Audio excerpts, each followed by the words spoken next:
കേരള സംസ്ഥാന വ്യാപാരി വ്യവസായി സമിതി മുണ്ടക്കയം യൂണിറ്റ് സമ്മേളനത്തോട് അനുബന്ധിച്ച് മുണ്ടക്കയത്തെ മുതിർന്ന വ്യാപാരികളെയും നവാഗതരായ യുവ വ്യാപാരികളെയും മാധ്യമപ്രവർത്തകരെയും ആദരിച്ചു. യൂണിറ്റ് പ്രസിഡന്റ് PA ബഷീർ അധ്യക്ഷത വഹിച്ച സമ്മേളനം ജില്ലാ സെക്രട്ടറി ജോജി ജോസഫ് ഉദ്ഘാടനം ചെയ്തു. ഏകോപന സമിതിയിൽ നിന്ന് വിഭിന്ന സ്വരമുണ്ട്. ഏകോപന സമിതി എന്ന് പറഞ്ഞാൽ അന്നൊക്കെ നിലനിന്ന് വലിയ കച്ചവടക്കാരുടെ താല്പര്യങ്ങൾ മാത്രം സംരക്ഷിച്ച് മുന്നോട്ട് പോകുന്ന ഒരു രീതിയാണ്. അതിൽ നിന്ന് ചില്ലറ ഇടത്തരം കച്ചവടക്കാരെ സംഘടിപ്പിക്കുവാൻ അവിടെ തുടങ്ങിയ ആ രൂപീകരണം അത് അന്നത്തെ കാലഘട്ടത്തെ ഒരു ചരിത്രപരമായ കാൽവെപ്പായിരുന്നു. കാരണം അന്നത്തെ 1988 മുതൽ ഇന്ന് വരെ നിൽക്കുന്ന ആ പ്രവർത്തനത്തിൽ ഏകദേശം 206ഓളം ഏരിയ കമ്മിറ്റികളുണ്ട്, 2000-ൽ പരം യൂണിറ്റ് കമ്മിറ്റികളുണ്ട്, 2 ലക്ഷത്തിൽ പരം അംഗങ്ങളുമായി ഇന്ന് വ്യാപാര രംഗത്തെ ഏറ്റവും പ്രബല സംഘടനയായ വ്യാപാരി വ്യവസായ സമിതി തലയുയർത്തി നിൽക്കുകയാണ്. അത് ചില്ലറ വ്യാപാര രംഗത്തെ ഇടപെടലുകൾ, വ്യാപാരി വ്യവസായ സമിതിയിൽ അംഗമായിട്ടുള്ള ആളുകളുടെ കച്ചവടക്കാരന്റെ സ്വന്തം പ്രശ്നങ്ങളും വീട്ടിലെ പ്രശ്നങ്ങളും അടക്കം. ഏരിയ പ്രസിഡന്റ് CV അനിൽകുമാർ മുഖ്യ പ്രഭാഷണം നടത്തി.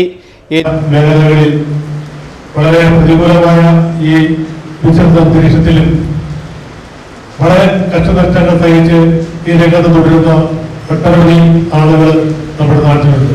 അവരെയെല്ലാം ചെറിയൊരു സദസ്സിന്റെ മുന്നിൽ വെച്ച് ആദരിക്കുന്നത് അവരോടുള്ള ഈ നാടിന്റെ കടപ്പാടാണ്. ആ നിലയിലുള്ള ആദരവ് ഈ യോഗത്തിൽ നൽകും. ഏരിയ സെക്രട്ടറി ഷൈൻകുമാർ സംഘടനാ റിപ്പോർട്ടും യൂണിറ്റ് സെക്രട്ടറി നജീബ് MK പ്രവർത്തന റിപ്പോർട്ടും അവതരിപ്പിച്ചു. AGM college principal doctor Girija Prasad, MG Raju, Muhammad Shah, Niyas തുടങ്ങിയവർ ആശംസ അർപ്പിച്ചു. യൂണിറ്റ് കമ്മിറ്റിയിലേക്ക് PA ബഷീറിനെ പ്രസിഡന്റായും മുഹമ്മദ് ഷായെ സെക്രട്ടറിയായും MK നജീബ് ട്രഷററും ആയിട്ടുള്ള 15 അംഗ സമിതിയെയും സമ്മേളനം തെരഞ്ഞെടുത്തു.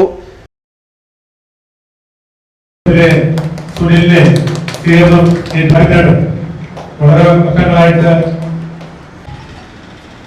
ലോട്ടറി വ്യാപാര രംഗത്ത് കുറെ കാലമായി ശ്രീ കൃഷ്ണൻകുട്ടി മുണ്ടക്കയത്തെ പലരും വ്യാപാര രംഗത്ത് മഴത്തിരിക്കുമ്പോൾ രംഗത്ത് അതുകൊണ്ട് പ്രിയപ്പെട്ട മാധ്യമ പ്രവർത്തകർ പല വർഷങ്ങളായി ഫെസ്റ്റോണിന്റെ മുഖമായി മാറിയിരിക്കുന്ന